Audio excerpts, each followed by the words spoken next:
अस्सलाम वालेकुम एवरीवन। आज के टॉपिक में सबसे जो इम्पोर्टेंट टॉपिक हैं, जिस तरीके से फ़लस्तीन में 10 अक्टूबर से जो जुल्म और ज़्यादती हो रही है, मैं चाहता हूँ कि इसको मैं थोड़ा सा हाईलाइट करूँ।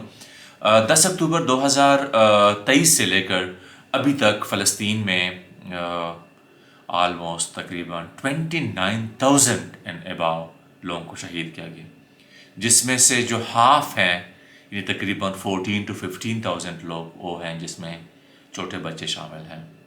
और अगर आपको मैं कुछ एक दो पिक्चर और एक मैं चाहता हूँ कि वो क्लिप देखें और आप अंदाज़ा करें कि जिस तरीके से जुल्म और बर्बरियत चल रही है फ़लस्तीन में, और ये बदकिस्मती है हमारी कि जो हमारी मुस्लिम कंट्रीज़ हैं, स्पेशली सऊदी अरेबिया, बाकी जो हमारी गल्फ़ कंट्रीज़ हैं, दुबई, कतर, ये जो कंट्रीज़ हैं जो कि इकनॉमिकल लिहाज से बहुत तगड़े कंट्रीज़ हैं, लेकिन जिस तरीके से वहाँ पे जो तबाही और बर्बादी हो गई है पूरी फ़लस्तीन में, तो मैं चाहता हूँ कि आप लोग इस क्लिप को देखें। और दूसरी चीज़ मैं रिक्वेस्ट कर रहा हूँ कि प्लीज़ आप लोग ज़रूर दुआ कर लिया करें, स्पेशली हर नमाज के बाद जो हमारे फ़लस्तीन भाई हैं कि उसके लिए जो है अल्लाह ताला आसानियाँ फरमाएँ।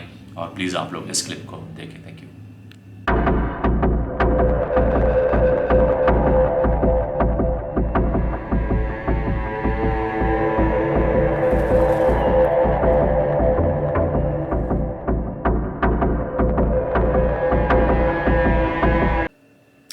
इसके अलावा जो अभी करंट जो हमारी पाकिस्तान की जो पॉलिटिक्स चल रही है, जिस तरह आप लोगों को पता है कि पाकिस्तान का जो इस वक्त जो पॉलिटिकल सिचुएशन है, जिस तरीके से मैं बार बार इसको हाईलाइट कर रहा हूँ कि इंटरनेशनल जो मीडिया है इसको बहुत क्लोजली वॉच कर रहा है। अभी तक आप अंदाज़ा करें कि 8 फ़रवरी से लेकर और आज डेट हो गई है 20, यानी 12 दिन हो गए हैं अभी तक पाकिस्तान के जो इलेक्शन का रिज़ल्ट है वो कंप्लीट नहीं हुआ है। आज जो बैरिस्टर गौहर हैं, पाकिस्तान तहरीक इंसाफ के जो चेयरमैन हैं, उसने इमरान खान से मुलाकात की है जेल में। तो मैं चाहता हूं कि आप वो प्लीज़ प्रेस कॉन्फ्रेंस देखें कि उसने क्या इसके ऊपर डिस्कशन की है, तो फिर फर्दर जो है हम आगे डिस्कशन करते हैं। आगे जो भी पॉलिटिकल सिचुएशन है हम इसको आगे डिस्कस करते हैं। प्लीज़ इसको वॉच कर लीजिएगा। अफसरान इलेक्शन कमीशन ने लगवाए, ये इनकी जिम्मेदारी थी कि उसके मुताबिक रिजल्ट बनता। अब चूँकि हम मुतालबा करते हैं कि उसके मुताबिक फॉर्म 45 के मुताबिक नतीजा अहस हो, लेकिन मौजूदा चीफ इलेक्शन कमिश्नर के साए तले ये आज़ादाना तरीके से नहीं हो सकता। चीफ इलेक्शन कमिश्नर चूँकि मुतनाज़िया हो चुके, वो free fair and transparent election कराने में नाकाम हो चुके, लिहाजा आज खान साहब से मुलाकात के बाद Pakistan Tehreek Insaf chief election commissioner से बाज़ाबिता तौर पर इस्तीफ़ा का मुतालबा करती है। वो इदारा जो आईनी ज़िम्मेदारी निभाने में नाकाम रहा है, उसके सरबराह का कोई हक़ नहीं पहुँचता कि वो मज़ीद एक दिन भी इस ओहदे पे कायम रह सके। लिहाजा पाकिस्तान तहरीक इंसाफ मुतालबा करती है कि चीफ इलेक्शन कमिश्नर अपने ओहदे से फिलफोर रिज़ाइन करें, ताकि जो भी इंक्वायरीज़ हो रही हो वो इंक्वायरीज़ इम्पार्शियल हो और बग़ैर किसी इंटरफेरेंस के हो, और रिज़ल्ट जो मुतय्यन कराने हैं वो सही रिज़ल्ट उस मैंडेट के मुताबिक हो जो आवाम का मैंडेट है। उसके साथ ही साथ जो कमिश्नर रावलपिंडी ने स्टेटमेंट दी है, उसके मुताबिक हम मुतालबा करते हैं कि वो एक विसल ब्लोअर थे जिसने सबसे पहली खबर दी कि यहाँ धांधली किस किस्म की हुई है। लिहाजा हम मुतालबा करते हैं कि उसकी ज़िंदगी को और उसके बच्चों की ज़िंदगी को तहफ़्फ़ुज़ दी जाए, ताकि वो किसी भी इंक्वायरी में फ्रीली पार्टिसिपेट कर सके। इलेक्शन कराना इलेक्शन कमीशन की ज़िम्मेदारी थी। उसके बाद जो हुकूमत बनती है अवाम की उमंगों के मुताबिक तब चल सकती है जो हुकूमत अवामी मैंडेट लेके आती है, ना कि स्टोलन मैंडेट हो। इसके आने से अगर free fair transparent result declare नहीं होता और फॉर्म 45 के मुताबिक रिज़ल्ट नहीं आता, इससे IMF का प्रोग्राम भी बहुत ज़्यादा डैमेज हो जाएगा, क्योंकि पाकिस्तान इस वक्त किसी भी इस किस्म के इकनॉमिक टर्मोइल का मुतहम्मिल नहीं हो सकता। इसलिए हम बाज़ाबिता तौर पे सबसे मुतालिबा करते हैं कि फिलफोर फार्म 45 के मुताबिक नतीजा 47 अहस किया जाए। जो 80 सीट्स जिसके हम फिक्स फिगर देख चुके, उसके मुताबिक आप इलेक्शन डिक्लेयर कराएं और उसके बाद कौमी असम्बली का इजलास आप बुला लें। ये हमारे आज के लिए ज़रूर लाजिम मुतालिबा। आज पाकिस्तान तहरीक इंसाफ ने फॉर्मली जो है ऐलान किया है कि जो इलेक्शन कमीशन ऑफ पाकिस्तान है वो रिज़ाइन करें, और होना भी चाहिए। मतलब आप अंदाज़ा करें कि जो इलेक्शन कमीशन ऑफ पाकिस्तान है उसकी एक ड्यूटी है कि सिर्फ फ्री एंड फेयर इलेक्शन करवाएं पाकिस्तान में, और आप अंदाज़ा करें कि उस बंदे से ये चीज़ भी नहीं हुई, और 45 अरब रुपए जो हैं पाकिस्तान के इलेक्शन के ऊपर लगे। आप अंदाज़ा करें कि इतनी ह्यूज अमाउंट जब किसी इलेक्शन कंडक्ट करने पे लगती हो, ठीक है, और तो आप वो भी चीज़ सही ना करें, तो फिर तो सवाल उठेंगे। और सवाल मैं कहता हूँ बिल्कुल जेन्युइन सवाल ये उठ रहा है कि भाई आपका काम क्या है? आपने एक चीज़ जो आपकी जिम्मेदारी थी वो भी आपने नहीं की, और इतनी ह्यूज सैलरी, इतनी मुराद होती है। इलेक्शन कमीशन ऑफ पाकिस्तान जो होते हैं, इतनी पावरफुल पोजीशन पाकिस्तान में होती है, और बातें इतनी ज़्यादा करते हो, काम कुछ भी नहीं करते। बेसिकली हम ये जितने भी पाकिस्तानी लोग हैं ना, हमें आदत हो गई है, हमें ये बेसिकली हमारे जीन्स में बात चली गई है कि काम नहीं करना, आराम से बैठ जाएं, सो जाएं बेहतरीन तरीके से, कोई पूछने वाला नहीं है। तो आज फॉर्मली तहरीक इंसाफ ने जो है इलेक्शन कमीशन पाकिस्तान को बोला है कि भाई सबसे पहले तो आप रिज़ाइन करें, आप घर जाएं, सो जाएं, जितना आपने सोना है ना आप सो जाएं, पूरा महीना आपने सोना है सो जाएं, 2 महीने आपने सोना है सो जाएं, छोड़ दें इस पोजीशन के ऊपर जब आप एक चीज़ सही तरीके से कंडक्ट ही नहीं कर पा रहे। तो आज फार्मली जो है पाकिस्तान तहरीक इंसाफ ने रिजिग्नेशन का बोला है। इसके अलावा कमिश्नर जो लाहौर है मोहम्मद अली रंधावा, ये बहुत बड़ी जो है पोजीशन होती है कमिश्नर किसी भी डिवीज़न का, उसको आज मोहसिन नकवी साहब ने लैंड क्रूज़र का तोहफा दिया है। बहुत मुबारक हो रंधावा साहब, आपने बहुत अच्छी परफॉर्मेंस दी है। आपने इतने ज़बरदस्त तरीके से इलेक्शन कंडक्ट किया हुआ है लाहौर में, कोई बंदा आपके ऊपर सवाल नहीं उठा रहा।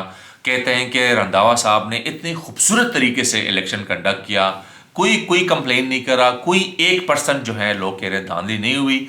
और नकवी साहब जो हैं, जो हमारे निगरान वज़ीर आला हैं, जो कि मेरे हाल में तकरीबन 1.5 साल से निगरान वज़ीर आला हैं, कानूनी तौर पे जो पाकिस्तान का जो कानून है उसके मुताबिक 3 महीने के लिए निगरान सेटअप होता है, लेकिन नकवी साहब जो हैं बहुत टैलेंटेड बंदे हैं, ठीक है, और उसको स्पेशली जो है तकरीबन 1.5 साल से वो निगरान वज़ीर आला के ऊपर काम कर रहे हैं। और उसने आज रंधावा साहब जो हैं, जो कमिश्नर हैं लाहौर के, उसको लैंड क्रूज़र जो हैं उसकी बेहतरीन परफॉर्मेंस के ऊपर उसने गिफ्ट किया हुआ है। सो कंग्रेचुलेशन मिस्टर रंधावा साहब। इसके अलावा जो है इस्लामाबाद हाई कोर्ट ने एक डिसीजन किया अभी तकरीबन 3-4 बजे, जिसमें डिप्टी कमिश्नर जो हैं मेमन साहब, उसको जो है कहा है इस्लामाबाद हाई कोर्ट ने कि इसको सबसे पहले एग्जिट कंट्रोल लिस्ट में इसका नाम डाला जाए और उसको पकड़ के जो है इधर लेकर आएँ इस्लामाबाद हाई कोर्ट में। जितने भी 4 IGs हैं पाकिस्तान के, KPK, बलूचिस्तान, सिंध और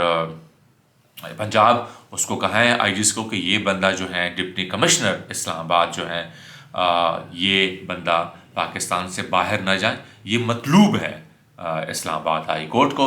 तो उसको जो है आज वो नहीं आया अदालत में, तो वहाँ पे जो उसकी वकील हैं शाहावर साहब, उसने कहा कि उसकी अम्मी ने रिक्वेस्ट की है कि जो मेरा बेटा है ये जाएगा उम्रे पे, क्योंकि उसकी परफॉर्मेंस बहुत अच्छी रही पाकिस्तान में, तो उम्रे के लिए वो जाएगा 20-22 दिन के ऊपर। हमारे जो टैक्स पेयर का जो पैसा है वो जो है वो उसके ऊपर थोड़ा सा चाहते हैं कि मज़ीद थोड़ा सा जो है पैसा खर्च करें, गवर्नमेंट का लोगों का पैसा खर्च करें, जाएं सऊदी अरेबिया में शॉपिंग वगैरह करें। लेकिन बहरहाल उसकी रिक्वेस्ट रिजेक्ट की इस्लामाबाद हाई कोर्ट ने और उसे कहा कि फ़ौरन जो है जहाँ पर भी ये बंदा मिले इसको पकड़ के जो है इस्लामाबाद हाई कोर्ट में लेकर आएँ।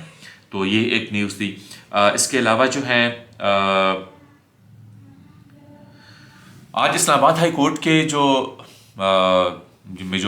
3 केसेस थे इस्लामाबाद के, जो 3 कौमी असम्बली की सीट थी, یعنی 46, 47, 48. اس میں نون لیگ کو کہا گیا کہ بھائی آپ لوگ کہہ رہے ہیں کہ آپ کے پاس فارم 45 اویلیبل ہیں، یہ تو چیخیں مار رہے ہیں پی ٹی آئی والے کہ ہمارے پاس فارم 45 ہیں اور ہمارے پاس بہت وٹنس ہیں ہمارے پاس، تو آپ کے پاس کچھ ہے کہ نہیں ہے، آپ کچھ وٹنس میں لے کر آئیں فارم 45 کہ لوگ دیکھیں کہ واقعی نون لیگ کے پاس فارم 45 ہیں اور بہت تگڑی جماعت ہے، شو کریں ان کو تھوڑا دھکا دیں ان کو. یہ جو بڑی بڑی باتیں کر رہے ہیں پاکستان تحریک انصاف والے کہ ہمارے پاس پوری وٹنسز ہیں، تو اس کو کورٹ نے کہا کہ آپ کے پاس کچھ ہیں کہ نون لیگ والے بندے؟ اس نے کہا نہیں سر، ہمارے پاس تو فارم 45 ملے نہیں، ہمیں تو پتہ نہیں کہ فارم 45 ہوتا کیا ہے. تو یہ بہت آج مذاق والی بات ہو رہی ہے. بائی دا وے پاکستان میں جو اس وقت صورتحال چل رہی ہے، میں تو اتنا مطلب پریشان ہوتا ہوں کہ یہ حالات دیکھیں پاکستان میں، مطلب انٹرنیشنل لوگ کیا سوچ رہے ہوں گے کہ یہ کیا ملک میں کیا چل رہا ہے. الیکشن ہو گئے ہیں، الیکشن کے بعد سٹیبلٹی آتی ہے پاکستان میں، یہاں پہ کوئی الیکشن کی رزلٹ مانتا ہی نہیں ہے. ایک پارٹی ہے اس نے ون کی ہے سیٹی، تو اس کو دے دے میجورٹی، کیا ہو جائے گا؟ مطلب کیا تکلیف ہے کسی کو؟ کیوں آپ پاکستان کے حالات جو ہیں فردر خراب کریں؟ پاکستان میں جنوری کے مہینے میں آپ لوگوں کو ویوز بتاؤں، جین کے مہینے میں جو ابھی 2024 ہے، 1 روپے کی کسی نے باہر سے انویسٹمنٹ نہیں کی پاکستان میں. تو لوگ پاگل تو نہیں ہے نا کہ انویسٹمنٹ کرے گا. یعنی مثال کے طور پر جو اس وقت پاکستان کے حالات چل رہے ہیں، کون چاہے گا کہ امریکہ سے کوئی بندہ آئے کہتے ہیں نہیں پاکستان میں میں نے انویسٹمنٹ کرنی ہے، بہت اچھا ملک ہے. میرے حال میں ہی ول تھنک 1000 ٹائم کہ بھائی if he is gonna invest $1 lakh in Pakistan in this current situation، تو اس کو پتہ ہے کہ کیا ہوگا پھر اس $1 lakh کا. اور عموماً جب بھی کسی ملک میں بزنس آتا ہے تو چیزیں دیکھنی ہوتی ہے، ویسے کوئی بلائنڈلی کوئی وہاں پہ ملک میں آ کے کوئی بھی انویسٹمنٹ نہیں کرنا چاہتا. تو جین کے مہینے میں پاکستان میں 1 روپے کی $1 کی انویسٹمنٹ بھی نہیں ہوئی. آپ یہاں سے اندازہ کریں کہ ہمارے ملک کے کیا حالات چل رہے ہیں. سو یہ جو میں سچویشن بتا رہا ہوں، یقین کریں میں بہت پریشان ہوتا ہوں جو پاکستان کے حالات میں دیکھتا ہوں. بشرا بی بی جو ہے عمران خان کی جو مسز ہے، دیکھو عمران خان دنیا میں بہت بڑا نام ہے، بہت بڑا لیڈر ہے. اس بندے نے جیل میں بیٹھ کے بغیر کسی سمبل کے، بغیر کسی کیمپین کے، بغیر کسی جھنڈے کے الیکشن جیتا، 180+ جیت گئے. پھر اس کی بیوی بیچاری جیل میں کیا وہاں پہ تو جس طریقے سے بنگالہ میں رہ رہی ہیں تو اس سے تو بہتر ہے کہ جیل میں ہو. وہ جو ہے اس کی سنا ہے کہ ہیلتھ جو ہے ٹھیک نہیں ہے، اس کو کچھ ایسڈ وغیرہ دیا گیا کھانے شانے میں، تو ان کی جو طبیعت ہے وہ ٹھیک نہیں ہے. اور ابھی تک پاکستان تحریک انصاف والے جو ہیں یہ کہہ رہے ہیں کہ ان کو اڈیالہ جیل منتقل کیا جائے اور اسپیشل ایک ٹیم جائے شوکت خانم سے کہ اس کے ٹیسٹ کریں اور پتہ لگائیں کہ یہ کیا صورتحال ہے. تو آج کے لیے پلیز یہ نیوز تھی، اور آپ سب سے ریکویسٹ ہے کہ پلیز میرے چینل کو سبسکرائب کر لیجیے گا اور لائک اور شیئر کیجیے گا. تھینک یو، اللہ حافظ.